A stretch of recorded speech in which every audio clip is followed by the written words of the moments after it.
Joo, ja halojata päivää. Tervetuloa seuraamaan Makentallin perseilyitä. Täältä tuutte näkemään säännöllisen tasalaatusta paskaa epäsäännöllisellä aikataululla. Meitä on tässä porukassa 3, mutta Pietarin tapojensa mukaan niin paljon myöhäistä sitä ei kyllä jaksettu enää jäädä oottelemaan. Kohta saatte katsella tällä videolla sen naamaa kuitenkin ihan varmasti riittävissä määrin. Joo, niin. Eli tämän kanavan tarkoitus on kuvata näitä häröilyjä täällä meidän hallilla, joka tuli vahingossa ostettua, niin jotain käyttöä tällekin pitäisi keksiä. Voisi sattua kelle vaan.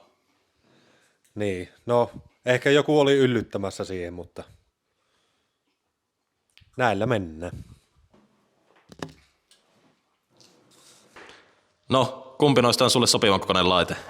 Kyllä mä vähän epäilen, että ainakin tää tuntuu sitten niinku oikeammalta. No lähdetään sillä tällä kertaa liikenteeseen. Näin me tehdään.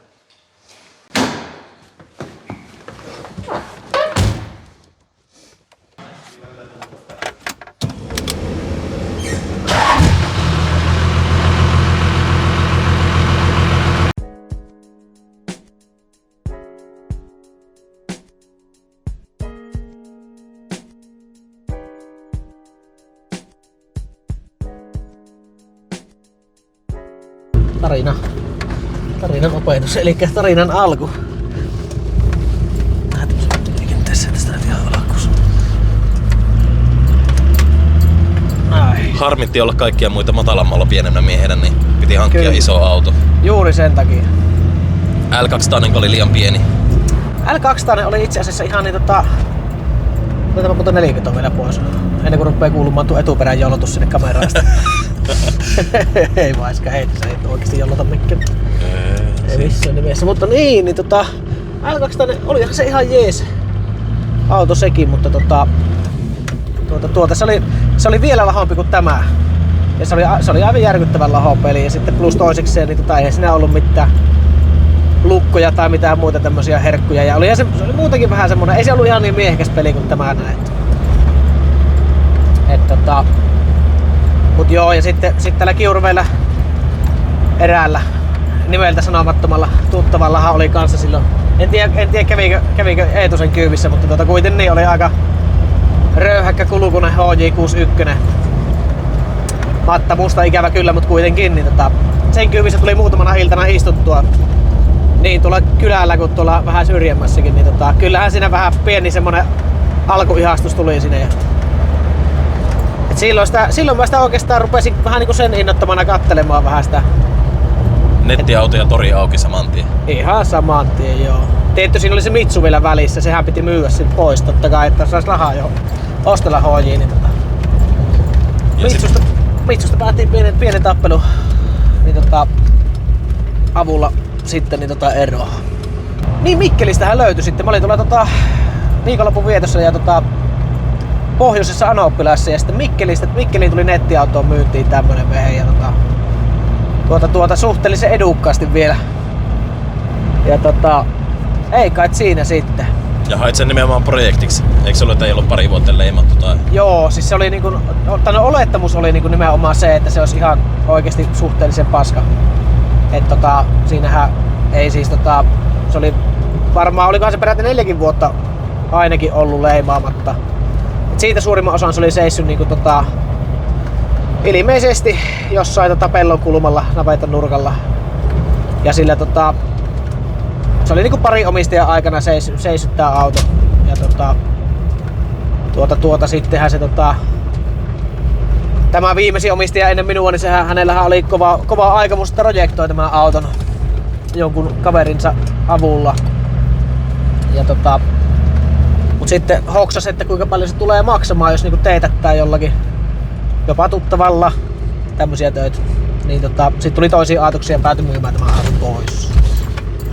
Kävit hakemassa ja hait ekana vikalista. Joo, nimenomaan. Niin se aika pitkälle meni. Mitä tarvittiin lopulta leimalla? Itse asiassa muuten ei, korjataanpa muuten tähän sen verran, ei muuten haettu edes vikalistaa, koska siinä oli semmonen juttu, että silloin kun mä kävin tämän hakemassa, mä ajelin siirtokilvillä sen tänne Mikkelistä tänne Kiuruveelle, Ja sitähän ei haettu edes vikallista. Mä kattelin sen jo silloin ihan etukäteen läpite, koska mä arvasin, että jos siinä hitsattavia on, niin ne kannattaa hitsata ennen kuin vie sen sinne leimalle. Niin Pari rapsupaikkaa räkästi. Joo, kyllä. Takarunkoon tuohon niin sanotusti takarenkaiden etupuolelle niin sisärunkoon. Yhden paikan laitoin sinne. Siellä oli ihan selvä reikä. Muualta mä en sitä selviä reikiä löytänyt, että olihan se nyt ihan hirveän näköinen se takarunko, mutta ehjähän se oli. Sitten leimalle ja napsahti. Joo, niin ja yhden polttimon vaihoin, kyllä. Ja ei muuta kuin leimalle ja leimahan tuli paperi. Ja sitten pikakelaus pari vuotta tuohon viime talveen. Joo. No siinähän se sitten kehittyi siitä lähtien. Kyllähän se takarunko tiedettiin ja tuo takaluukut ja kaikki luukut yleensäkin tiedettiin kyllä. Ja varsin niin nuo takakylykien niinku alahelmat, miksi niitä nyt sanotaan kuitenkin niin, takaposket. Varmaan niinku HJ-miehet tuntee tuttavallisemmin takaposkina. Niin takaposket oli ihan hirveässä kunnossa ja yleensäkin sitä ruostetta oli siellä täällä ja tuolla. Niin siinä sitten ajattelin, että pitäisiköhän nyt kun on omakotitalo, niin pitäisiköhän ruveta nyt vähän laittelemaan hiljalleen. Otin takaluukut irti tästä autosta sitten ja vein tuonne. Semmonen vanha miksi sitä nyt se on semmonen aitta, vanha aitta, johon on tehty varasto. Siellä oli semmonen yksi pöytä ja siinä on betonilattia ja ei kai sinne raahasin kamppa. Se on semmonen oikein tulityöpiste niin sanotusti. Siellä rupesin sitten hitsailemaan sitä takaluukua. Ja sit siitä pikakelaus kuukaus. Joo, aika lailla. Loppumoti ja tulit vuokralle hallille. No joo, se oli siis loka-marraskuun vaihto, kun aloitin tuon silloin. Ja sittenhän sitä ruvettiin vähän se jorisemaan pikkuhiljaa. Siellä olisi se hallikin mahdollisesti ja Sitten niin no sittenhän siinä kun se niin no. Kyllähän se nyt tietää, kun tämmöistä projektia rupeaa tekemään, että ei se välttämättä ehkä aitan komerossa onnistu. Piemän päälle. Kyllä ja sitten tosiaan silloin kun auto tuli sitten siihen itse hallille ja silloin siinä vaiheessahan tarkoitus oli, että mä otan tästä luukut irti, kaikki luukut ja ovet irti ja niissähän ne silloin vielä ne pahimmat ruosteet oli, niin mä otan ne ruosteet kiinni ja sitten niin maalaan sitten niiden luukkujen tyyliin niin kuin puolesta välistä alaspäin, eli niissä on yleensä semmoset syvennykset koriin niin kuin tuossa tai siinä pellissä on semmoset syvennykset, niistä syvennyksiä niin kuin rajaa sen maalauksen ja niistä alaspäin maalaille, eli paikka maalaan käytännössä vaan. Ja sit syvästä puheen ollen kävi kokeilemassa, kuinka syvälle tää uppoisi. Pitäisikö sitä nyt katsoa, eikö tossa on joku käynytkin jo helkkari? Eikö millä tossa on ajettu? Jollakin tossa on Suksilla. Ei, mutta on tossa kato joku. Mikä hitto? En minä. No niin, lähdetään kokeilemaan. Joo, niin se pitää tehdä jo. Harmi, ettei päästy ikinä julkaisemaan ensimmäistä videoa, mutta katsojille parempi. Niin, mutta ei tossa nyt niin syvää ole, kyllä se auto näkyy millä sitä niin eli homma juju oli se, että paikka maalataan ovien ja luukkujen niin tarvittavat osat, alarajat ja tämmöset. Mutta mähän sitten kävin ostamassa siihen jo maalit valmiiksi. Ostin olisiko 1,5 litraa suuret piirtein ja ostelin värikoodimaalia siihen. Ja niin värimassassa ja siihen totta kai tarvittavat kovetteet ja ohetteet sun muut. Mutta sitten kun ne luukut oli irti ja niin sitten kun ne luukut oli irti ja rupesin sitten sitä koria siinä kanssa. Tein niinku välillä luukkuja, välillä koria. Ja sitten kun rupesin oikeastaan sitten kun se kori niinku vetelin siitä ne takakyleet auki käytännössä kokonaan, jossain varmaan näette ehkä kuviakin siitä mikä näköinen se oli. Niin sitten viimeistään kyllähän se siinä tajusi jo sitten ihan, että ei mitään jakoja oo enää niinku paikkamaalata, ei mitään järkeä, se olisi ihan hirveän näköinen sitten. Että parempi maalata se vaikka huonosti yli kuin paikkamaalta joka paikasta. Se oli niinku sen hetki se. Eli paljastui, että auto olikin vielä paskempi kuin luulit ja kaikkea tarvittikin enemmän. Kyllä, käytännössä. Aikaa, rahaa, maalia, kittiä ja emännältä hermoja. Kyllä. Niin hallileskeltä niin sanotusti hermoja. Niin Kyllä ja sit tosiaan kun itsessään alettiin alettiin sitä koria sitten siinä puuhailemaan, niin voisi sanoa näin, että varmaan isotöisempiä hommia siinä oli niiden korjauspalojen tekeminen. Mähän en ostanut siihen korjauspaloja kuin pelkästään ne takakaaret. Takakaaret ostin korjauspaloina, mutta muita en sitten ostanut, kaikki muut tein itse, niin niissä meni aikaa ja monta korjauspallaa sai tehdä niin kuin 3 kertaa uusiksi ennen kuin se istui sinne päinkään. Ja sitten se hiekkapuhallus. Se oli vähän renkaanvaihtokompurilla kun rupeaa puhaltelemaan, niin kyllähän sen tietää että Hönky mennäs loppua. joo. Moni ei oikeesti varmaan uskos montako säkkiä mä siihen puhalsin tähän autoon. Varmaan oikeesti niinku semmosia, onko se 25 kilon säkkiä vissiin ne on? Suurin piirtein. Siis kymmeniä säkkejä meni. Ihan aikuisten oikeesti. Paljonko meni peltiä? IKHlta, oliko nyt 8 vai 9 semmoista arkkia? Minkäs kokoisia nyt on? En edes muista. Isoja arkkejahan ne on kumminkin, kun IKHlta käy hakemassa. Entäs montako kertaa kävit täyttämässä kaasupulloa? No joo. 5-6 kertaa. Oisko ollut? Ja muutama lankarulla, mutta siinä saattoi ehkä olla vähän jo tekijäkin vikka. Uusi hitsikone kato, niin se vuoti sieltä sisäliitoksesta kaasua ja mä en sitä uskonut millään tietenkään.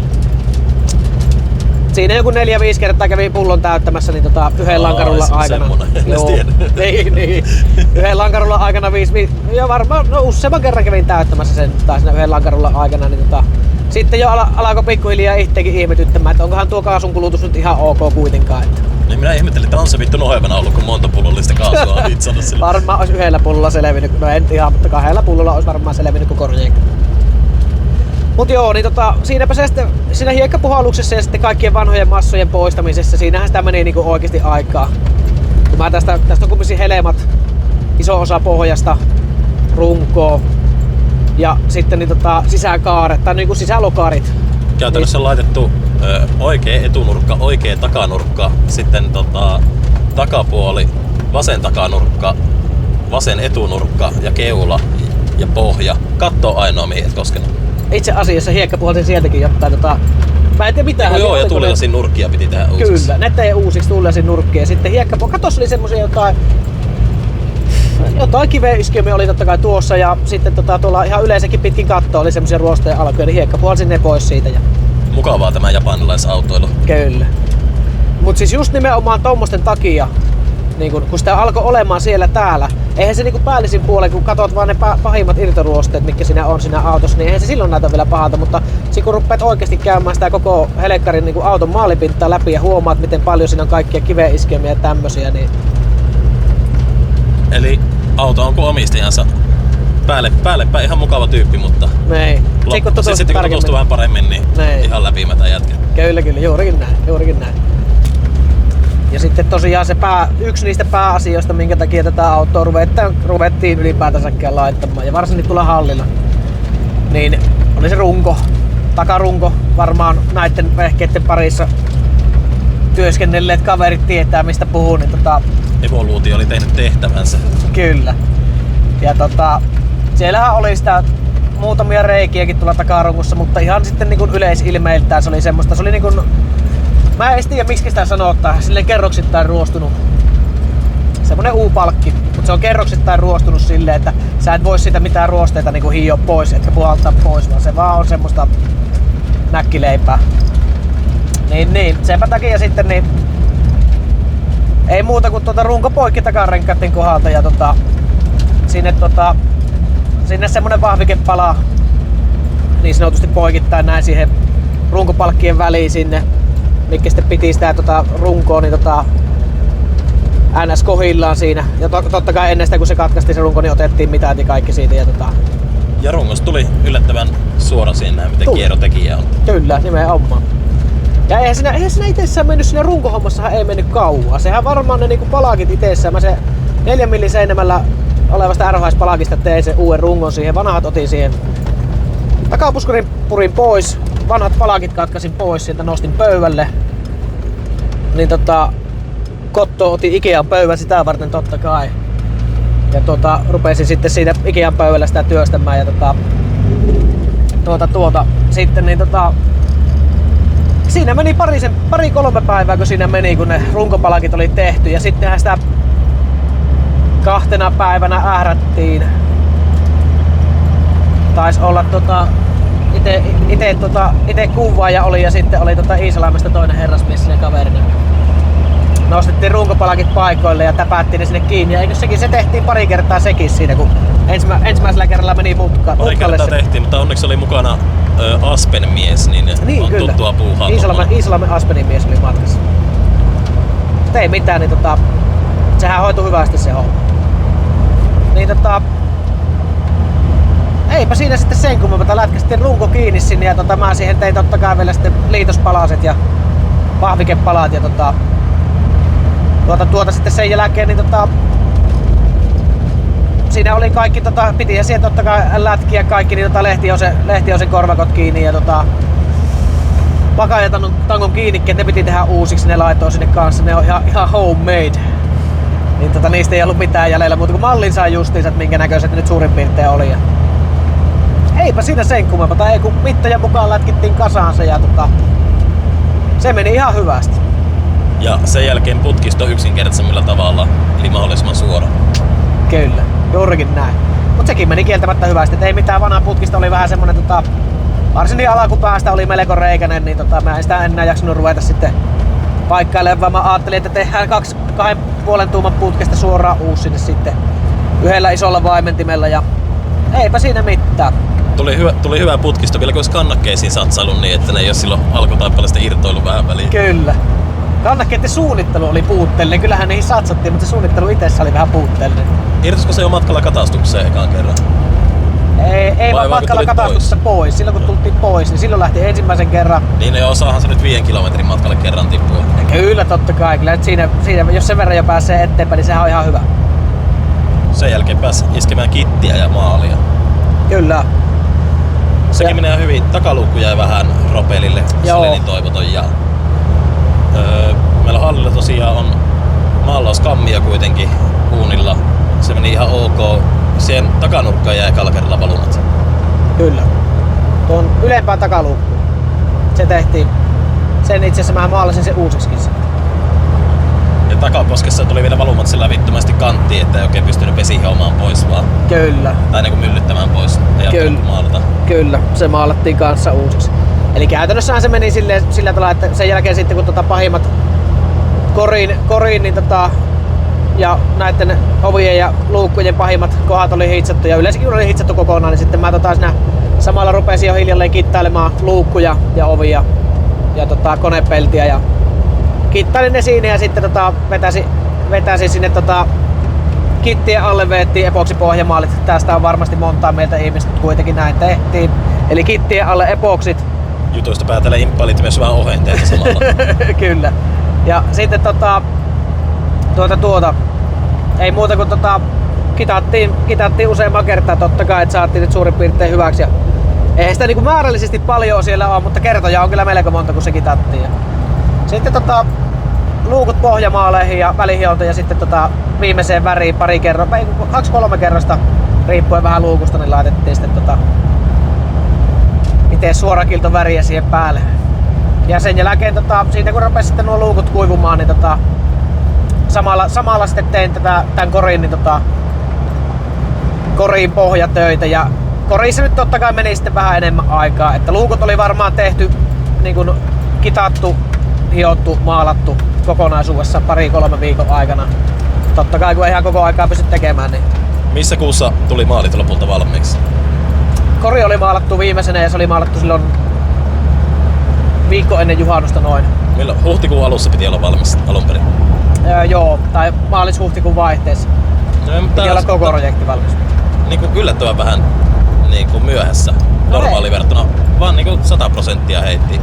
No, tai joo. Kaksinkertaistu aikataulu. Niin, ja sitten otan huomioon, että eihän se tosiaan, kun se oli sinne ennen juhannusta se kori valmis, niin eihän se tosiaankaan auto siinä vaiheessa ollut valmis. Siinä on hirveät kasaamiset ja ovien säätämistä, mikä ei ole vieläkään päättynyt. Ja... Onko se vähän niin kuin omakotitalon listat? Kyllä.